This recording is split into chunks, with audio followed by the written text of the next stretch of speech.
What if the man bleeding beneath your badge was the one person powerful enough to expose everything you had done? The question would haunt Officer Daniel Whitmore for the rest of his life.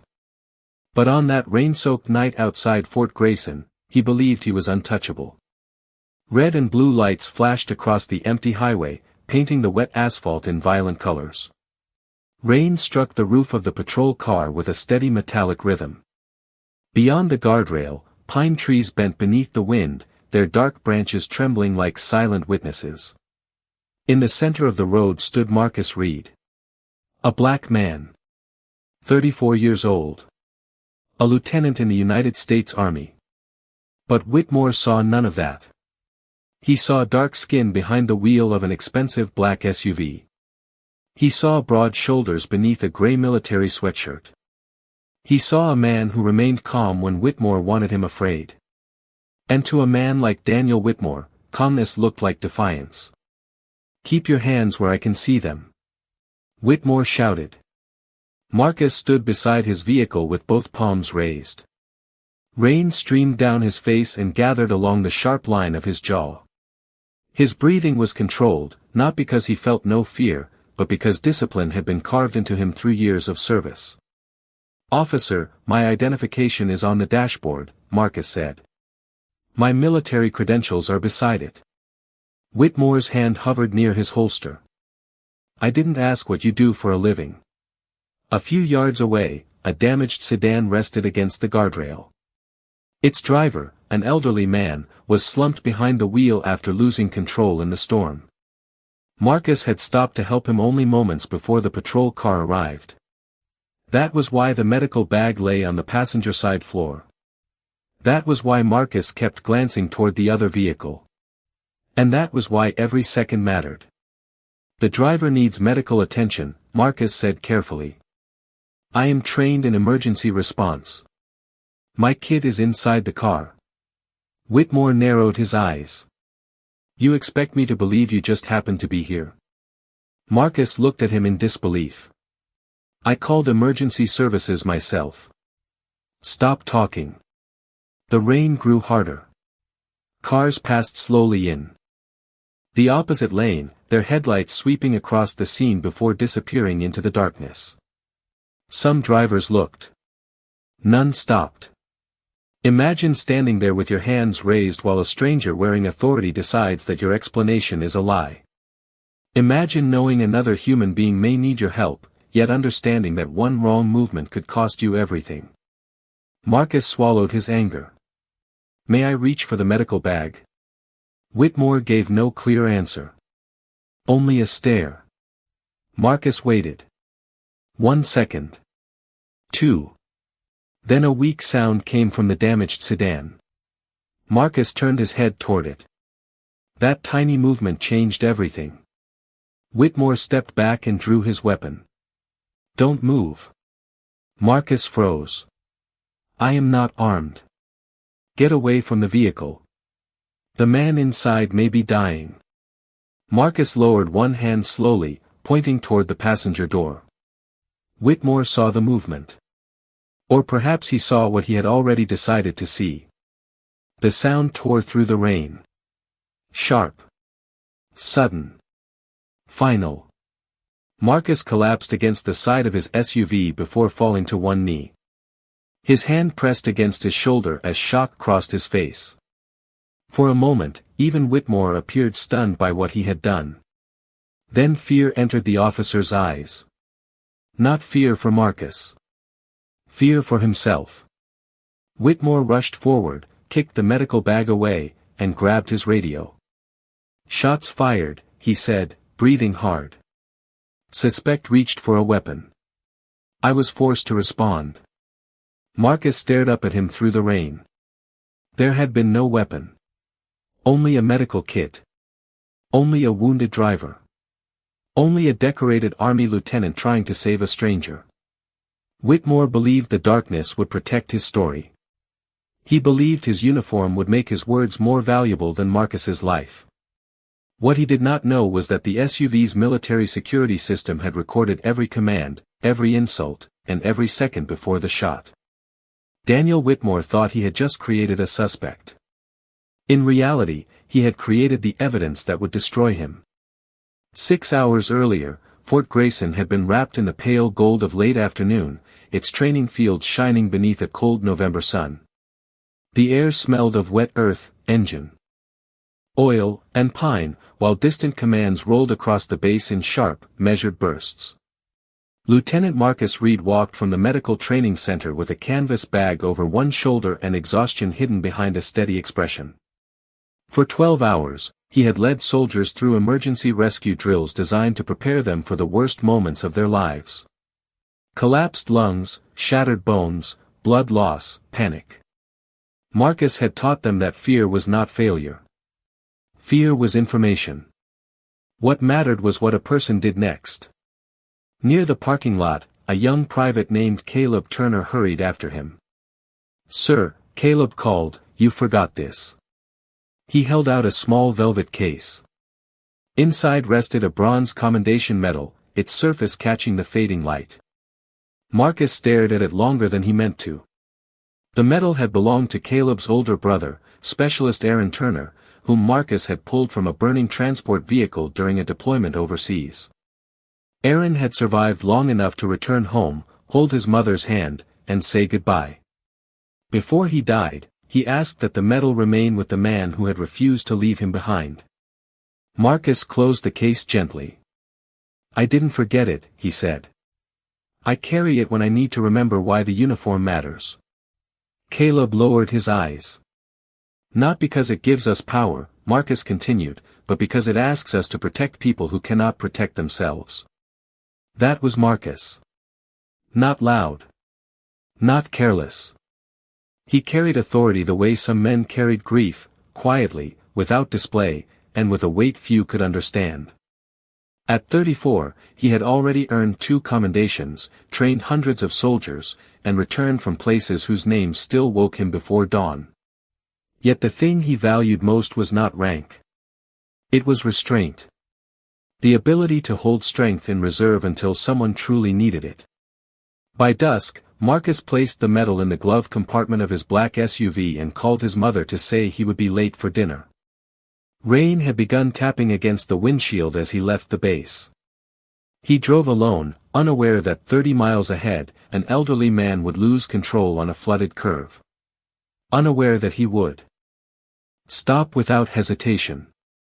Unaware that another man in uniform had forgotten what a uniform should mean.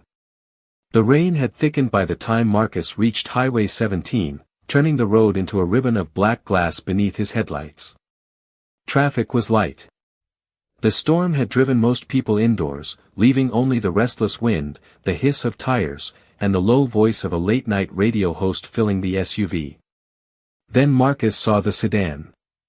It had crossed the shoulder and struck the guardrail at an angle, its front end crushed beneath a cloud of steam. One headlight flickered weakly. The driver's silhouette remained motionless behind the wheel. Marcus reacted before fear could speak. He pulled over, activated his emergency lights, and called dispatch. Then he grabbed his medical bag and ran through the rain. The driver was an elderly man with a bleeding forehead and shallow breathing, but he was alive. "Stay with me, sir," Marcus said, checking his pulse. "Help is coming." A patrol car arrived less than 4 minutes later. Officer Daniel Whitmore stepped out slowly, one hand resting near his belt. He did not look first at the wrecked sedan. He looked at Marcus's SUV. Then at Marcus. The expensive vehicle. The dark skin. The military sweatshirt soaked against his broad frame. Something hardened behind Whitmore's eyes. "Step away from the car," he ordered. Marcus turned, keeping his hands visible. "Officer, this man needs immediate medical attention. I have already contacted emergency services." "I said step away." Marcus obeyed, moving backward into the roadway. Whitmore swept his flashlight across Marcus's face, then toward the black SUV. His gaze paused on the polished wheels and government parking permit near the windshield. "That vehicle yours?" "Yes." Whitmore gave a humorless smile. "Registration?" "It is inside the glove compartment," along with my military identification. Military? Whitmore repeated, as though the word itself were suspicious. United States Army. Lieutenant Marcus Reed. The officer's flashlight remained fixed on him. Imagine saving a stranger's life, only to realize the man wearing a badge had already placed you inside a different story. Not a rescuer. Not a soldier. A suspect. Whitmore moved closer. People buy uniforms online every day, he said. So let us not pretend that sweatshirt proves anything. Marcus felt anger rise, hot and immediate, but discipline held it behind his teeth. You may verify my credentials.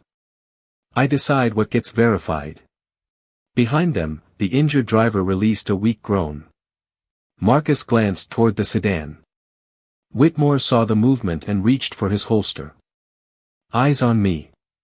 The rain streamed between them like a curtain. Marcus slowly raised both hands. At that moment, he understood something dangerous. This was no longer a traffic stop. Officer Whitmore had not arrived searching for the truth. He had arrived searching for a reason. Whitmore ordered Marcus to turn around. The command came quietly this time, almost casually, which made it more dangerous. Marcus obeyed, facing the cold metal of his SUV while rain ran down the back of his neck. Hands on the hood. Marcus placed both palms against the vehicle. Behind him, Whitmore searched his pockets with unnecessary force. He removed Marcus's wallet, opened it, and studied the military identification beneath the beam of his flashlight. For one brief second, the truth was in his hands. Lieutenant Marcus Reed. United States Army. Fort Grayson. Whitmore could have ended everything there. He could have called the base, verified the credentials, and allowed Marcus to continue helping the injured driver. Instead, he laughed. This supposed to impress me? Marcus turned his head slightly. It is identification, not decoration. Whitmore shoved him forward. I did not tell you to look at me. The edge of the hood pressed into Marcus's ribs. In the distance, the elderly driver groaned again, weaker than before. Officer, please, Marcus said. That man may be losing blood. Whitmore held the identification card beside Marcus's face as if comparing him to a photograph on a wanted poster. You people always have an explanation, he said. Nice vehicle. Military card. Perfect little story. The words struck harder than the rain. Marcus had heard versions of them before. In stores. At hotel desks. At the entrance to his own base. When a guard decided his uniform did not belong to him. Different places. Different voices. The same suspicion. But this time, another man's life was waiting inside a crushed car. My medical bag is on the passenger floor, Marcus said slowly. Check it yourself. Whitmore opened the door and pulled the canvas bag out. A red medical symbol was stitched across the front. He unzipped it and found bandages, trauma shears, gloves, and emergency medication. Still, his expression did not change. He kicked the bag into a puddle. Get on your knees. Marcus looked at him. What? You heard me. The highway seemed to fall silent around them. Marcus lowered himself onto the wet pavement. Mud soaked through his trousers. Rain streamed from his face as passing headlights illuminated him for seconds at a time, a decorated officer kneeling beside his own vehicle while a stranger decided whether his dignity was permitted. Whitmore stood above him, satisfied. Not so important now, are you, Lieutenant? Marcus raised his eyes.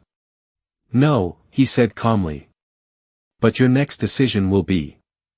Whitmore mistook the warning for arrogance. He never understood that Marcus was trying to save 2 lives that night.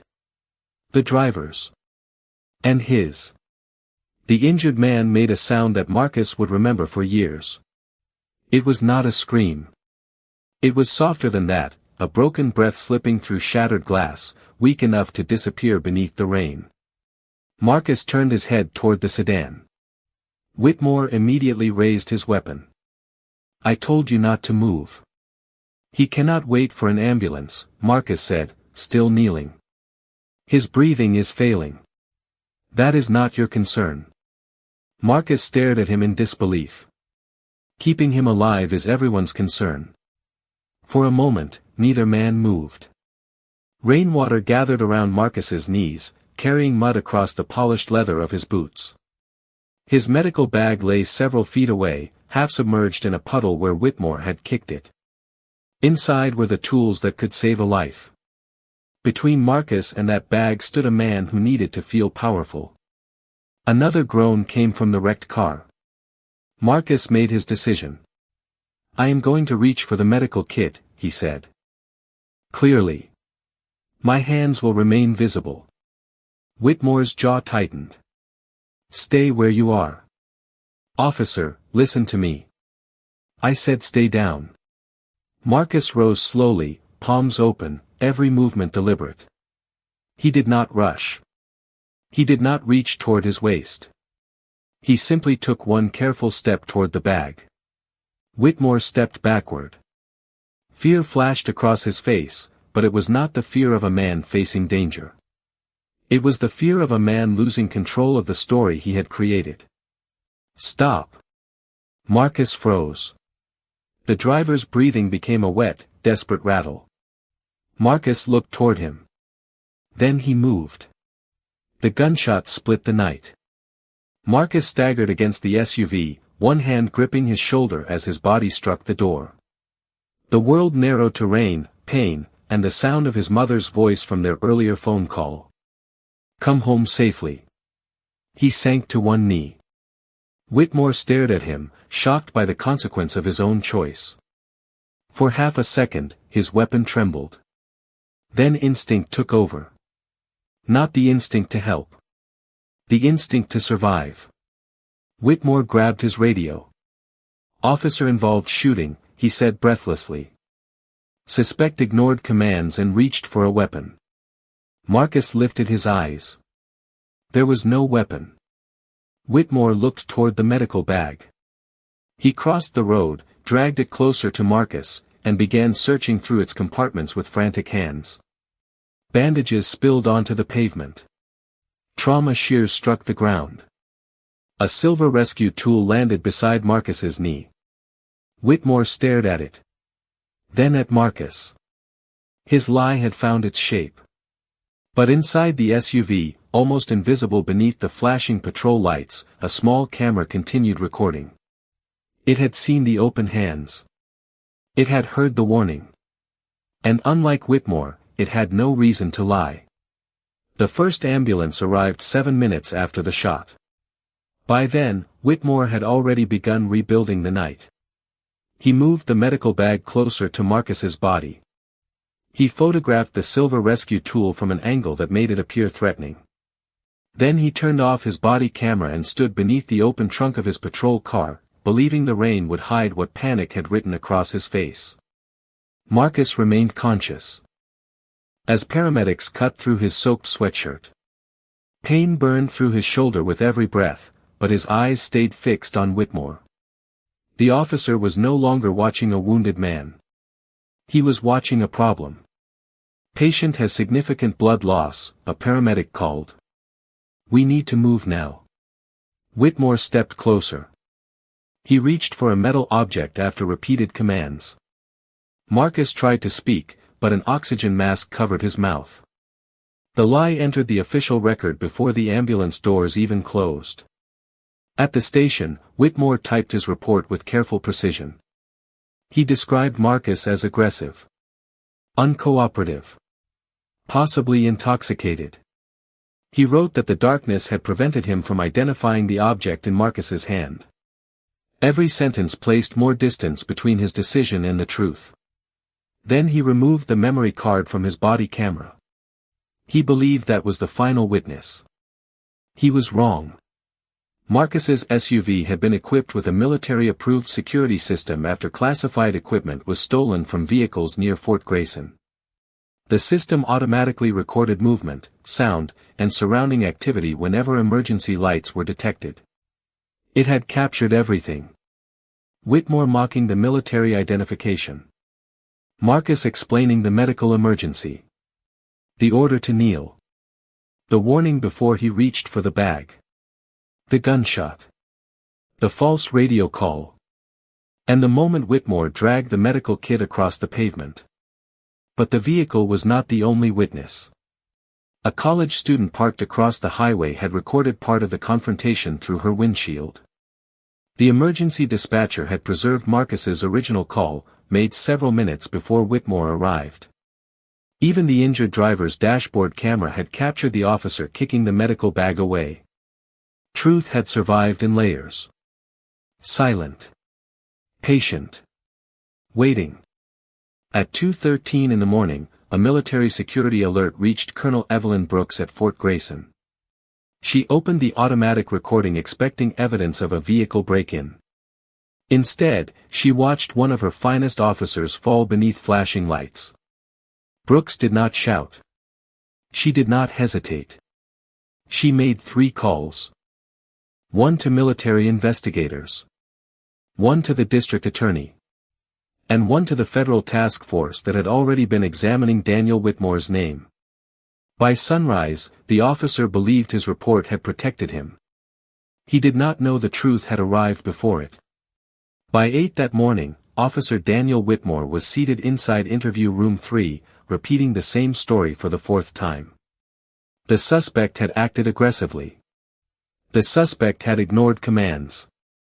The suspect had reached for a weapon. Each repetition made the lie sound smoother, but not stronger. Then the door opened. Colonel Evelyn Brooks entered first, wearing a dark army uniform marked with silver insignia.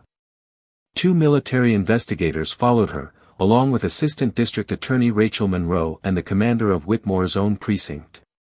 Whitmore straightened. "This is an internal police matter," he said.